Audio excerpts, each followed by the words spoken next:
নির্বাচনের আগে কিন্তু আমেরিকার একটা হম্বিতম্বি ছিল যে এই করব সেই করব, নিষেধাজ্ঞা দিব, এটা করব।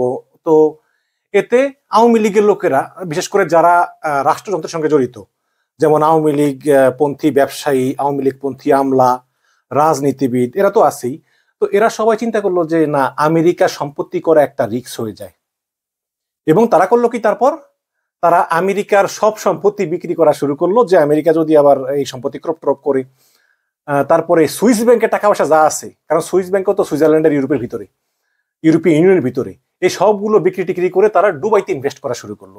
এবং এভাবে দুবাই কিন্তু একটা কালো টাকা স্বর্গরাজ্য হয়ে গেল। শুধু কিন্তু মানে বাংলাদেশিরাও না, একদম সমস্ত বিশ্বের যত কালো টাকার মালিকরা আছে, দুর্নীতিবাজ আছে, সবাই এই দুবাইতে ব্যবসা বাণিজ্য করা শুরু করলো। এবং এই বাংলাদেশের যারা আছে তারা বেশিরভাগই আওয়ামী লীগের সঙ্গে জড়িত। ভিপি নূর, মানে নুরুল হক নূর, তিনি একবার বলেছিলেন যে দুবাইতে তথ্যমন্ত্রী হাসান মাহমুদের দুবাইয়ের আজমান সিটিতে বিশাল সম্পত্তির সম্পত্তি আছে, তার কাছে প্রমাণ আছে।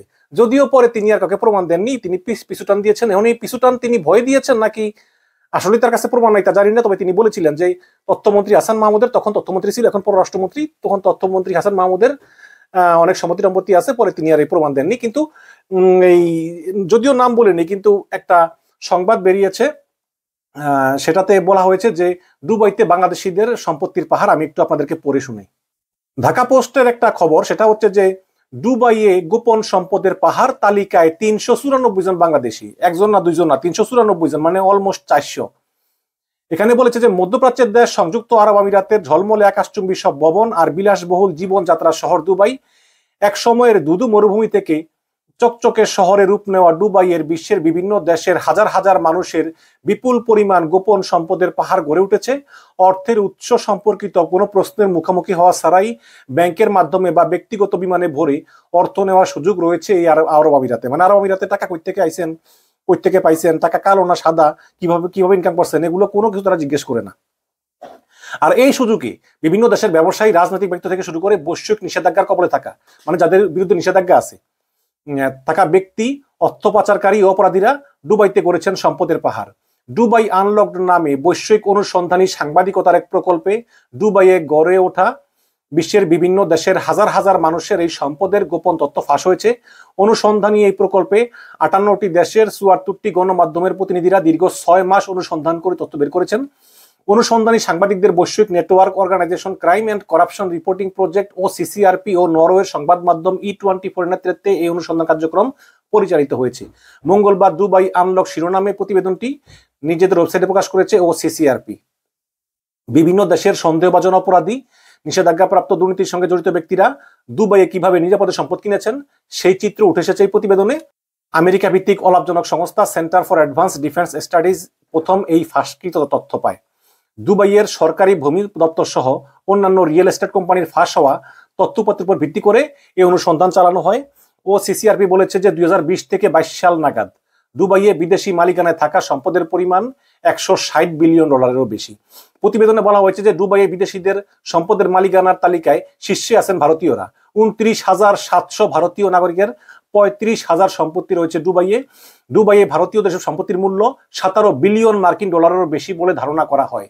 ভারতের পর এই তালিকা রয়েছে পাকিস্তান। দুবাইয়ে 17,000 পাকিস্তানির হাতে 23,000 সম্পত্তির মালিকানা রয়েছে।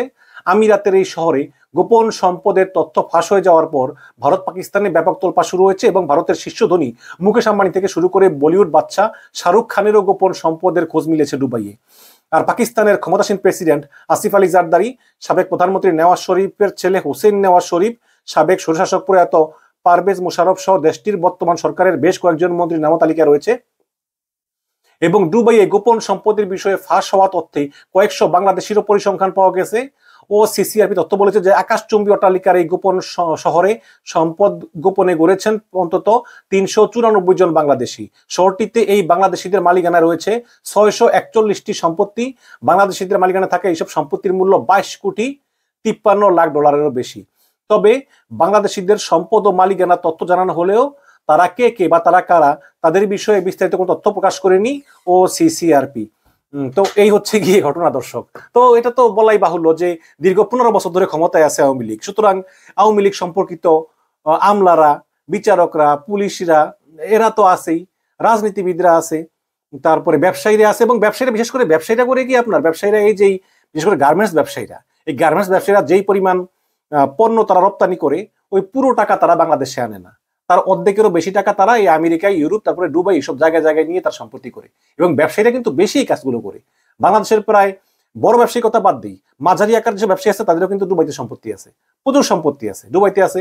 এবং অনেক রাজনীতিবিদরা করে কি, তারা নিজের নামে করে না, বেনামে করে, বেনামে ওই যে দুবাইতে সম্পত্তি কিনে, তারপরে গোল্ডের দোকান কিনে ওই যে আরাব খানের মতো এইসব অনেক লোকজন আছে, এদেরকে দিয়ে বেনামে এগুলো মেনটেন করে।